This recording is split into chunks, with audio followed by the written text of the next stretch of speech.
world with so much music to hear. Have you ever wondered what you should listen to next? Because as it turns out, there is some music you may have missed out on.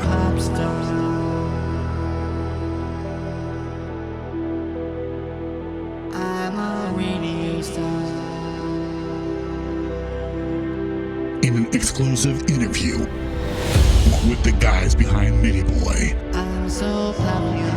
you can now know the whole story behind their origins and why they did what they did and the consequences of their actions. I'm a pop star. I'm a radio star. And I'm so popular 'cause I'm a pop star.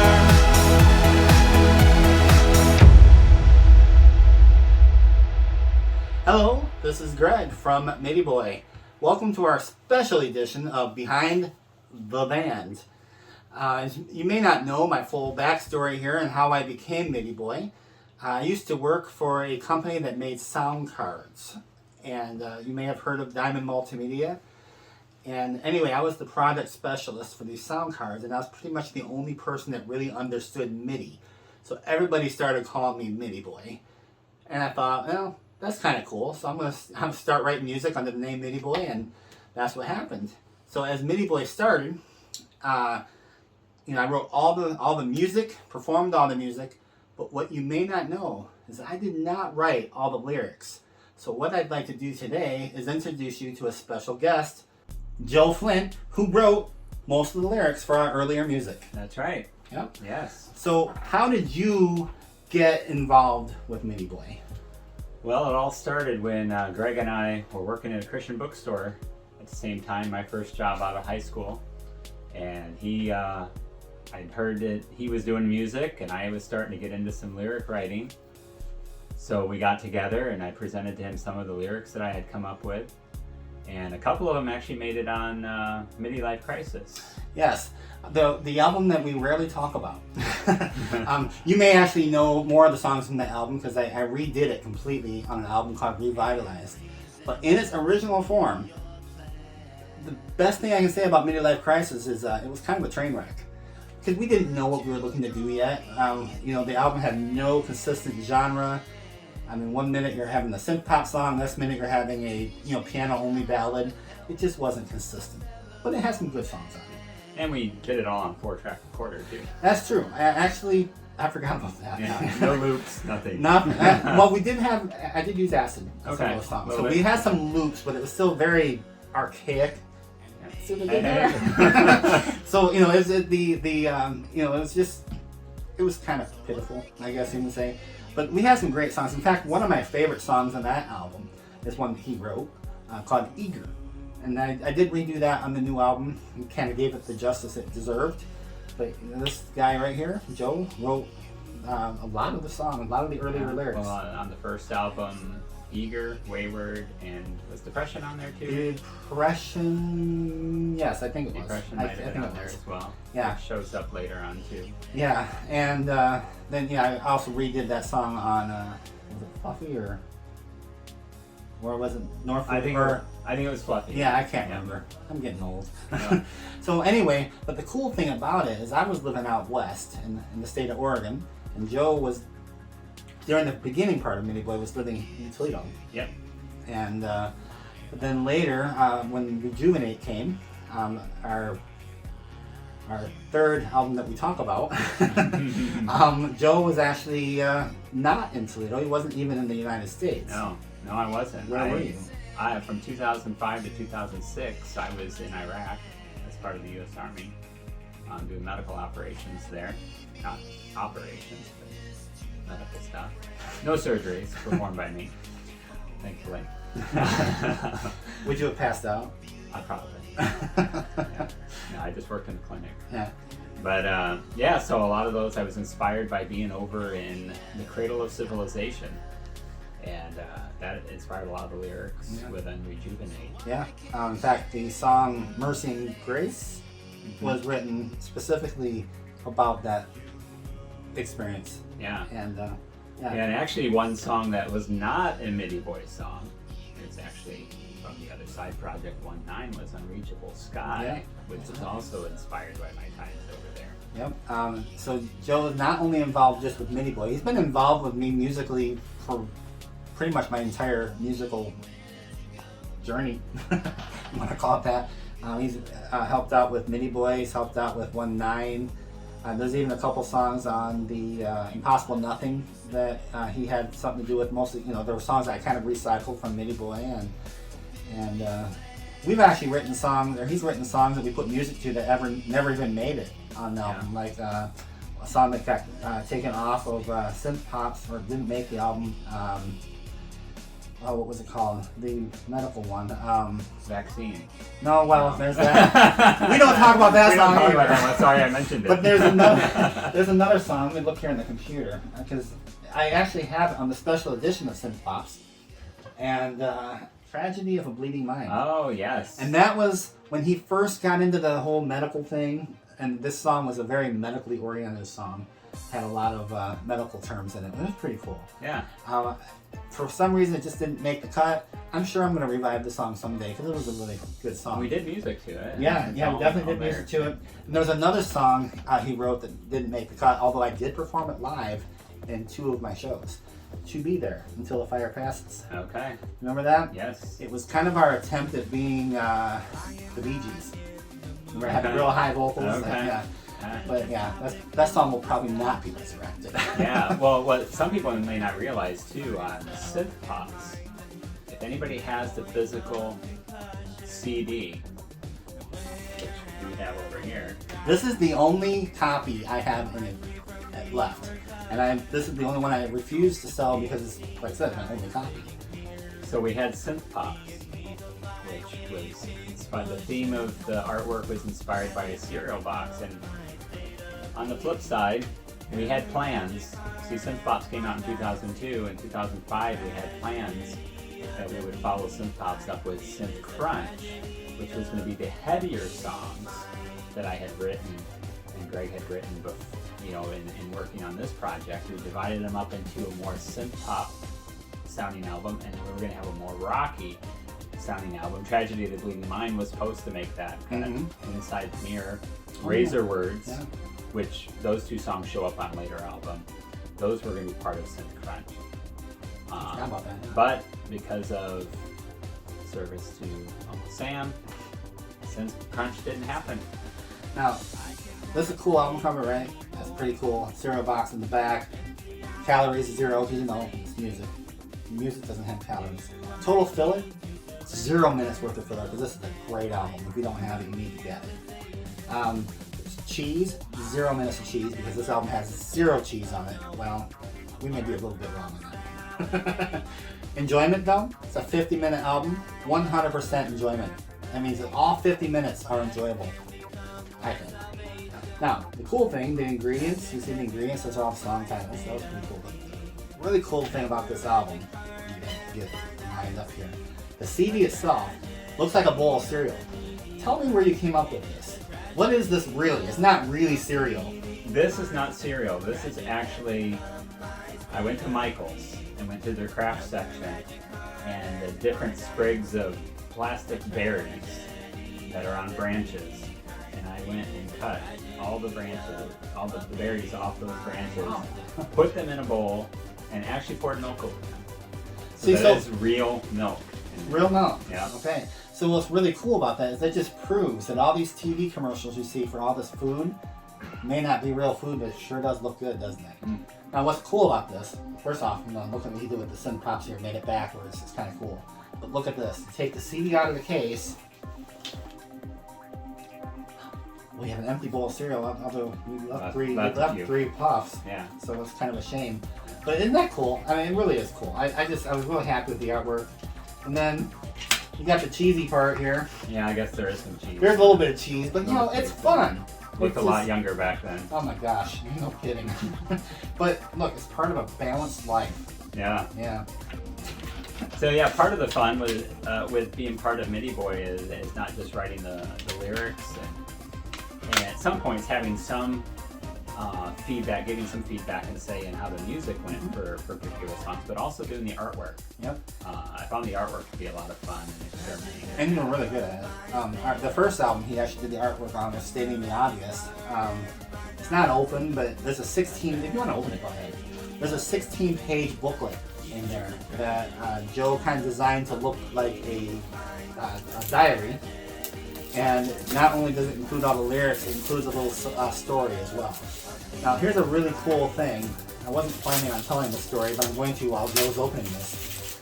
Is when we first got this album, Joe's dad actually funded this project, the first album, and it was really cool.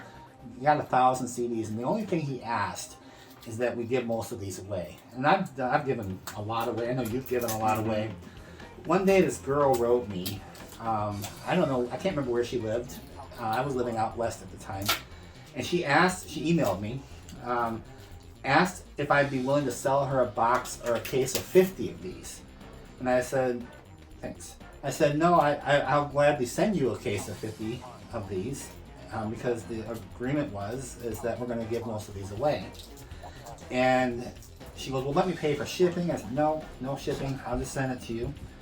I said, the only thing I'm going to ask from you is that you give all of them away. If I send you 50, keep one for yourself and give the other away. She agreed, no problem. So I never, I sent them to her. She ended up mailing me a check for $20 anyway for shipping or cash or something. I don't remember how she got it to me, but whatever. It was cool, nice of her. I hadn't heard back from her. To this day, I've never heard back from her. I'm going to assume she gave them out because about 6 months later, I got an email from someone who said he was at a baseball game. And some girl was passing out CDs, and he goes, the only people I know that would pass out CDs are Christians, free CDs. Everyone else want to charge for them. So he took the CD from her. They said he went home, tossed it up on his dresser, and never listened to it. And about 6 months later or so, or not 6 months later, a couple weeks later, 6 weeks later maybe, he had kind of gotten to the point in his life where he was just ready to give up. So he took the CD, he said, I'm going to listen to it and just see if this CD, I know it's a Christian CD, but I just want to see if maybe something on the CD will give me an answer. So he listens to the CD, and he said he had a gun, he was going to shoot himself. I don't know, I wasn't there, but he said he was going to shoot himself and end his life because he was just frustrated with life. He listened to the CD and decided not to do that. I thought that was pretty cool. Yeah. Kind of makes it all worth it. Oh, it does, definitely. You always want to, I write the lyrics. You write the songs that make the whole... Sorry. No, that's buried. But, I get inspired by certain things, and it may be inspired by something that somebody else has gone through. Or I'll hear a phrase that inspires. Some of the situations that I've written about in song are actually situations that I have not experienced personally, but have seen others experience, or just have something to say about those types of experiences. And so it's neat when those things, that the words can come to be able to then speak to people and make an impact. And that's what I try to do. I think that's always kind of been both of our goals. And the songs I've written kind of have the same ideas, like based on some kind of experience either I've had or been a witness to. And even going through these behind the songs, I've been doing this last couple weeks. It's like I never actually really realized what some of these songs were really saying. Yeah. Like Can You? That's a song that was off of Synth Pops. I did a behind the song on that. And and I don't know, did you get a chance to watch that video? I did, yeah. Can You is, it sounds like a simple song, but it's really actually kind of deep. Basically asking if God can accept us as we are. The answer to that is yes, but only because of what Jesus did for us. And it's just, I'm finding out this deeper truth in the songs that we've, released 30 years ago, 30 years ago. Yeah. And it's really cool. So it's been awesome working with you. And hope to keep doing so. Yeah, just get some more inspiration for work. It's been a while. Some of the last songs I wrote were ones that appeared on Fluffy. Yeah. So 2014 was when that one came I think out. that was 2015. Or was it 2014. Oh, wow. Jeez. So it's been a while, but like Widow's Pence and Yeah. Relentless, Yeah. a couple of the ones from that album. But yeah, you know, when I write the words, you know, like I said, from the experiences that I've had or experiences that I've observed, I want to be able to convey some message, either to encourage or to challenge. And I like to challenge people to think beyond what they might think otherwise, and to think deeper about certain issues. So really, when you look at the synth pop genre, the lyrics are much deeper and more thought-provoking than most lyrics, and many more lyrics. Usually synth pop music isn't full of lyrics, it's a lot of repetition, but it's mostly driven by the music. Whereas what we've been able to do is incorporate thought-provoking lyrics, a good number of lyrics, to make longer songs, but hold true to the style of music that we are aiming to do for each of the projects. Yeah, each of them have some type of scriptural or spiritual truth to them. Right. And we've had our fun songs too. Oh, yeah. Cloud 9 was a fun song. Cloud 9, yeah. It really wasn't much scriptural. Well, but there is. That's the thing. It's like, even though it's a fun song, it's still talking about the relationships that God has allowed us to create with other people. You know, Right. you know, because eventually, you know, you wrote that song about what later became your wife. No, actually, no, No? I didn't. That Really? was one of those songs where it was the thought about. It was a picture in my mind of how something could evolve like that. Wow. How a relationship. So actually, none of the songs that I've written are inspired, that are on a personal relationship level, are not inspired by any particular. Wow. So now that's the first. I didn't know that. Yeah, actually, that not any particular person. It's just more of, as I experience life and see things, you know, thinking about certain things and wanting to say, I want to write, you know, I'd come up with a song on Cloud 9, or I'd come up with one of the lyrics. It would just come to my mind after listening to something or watching something or hearing somebody talk.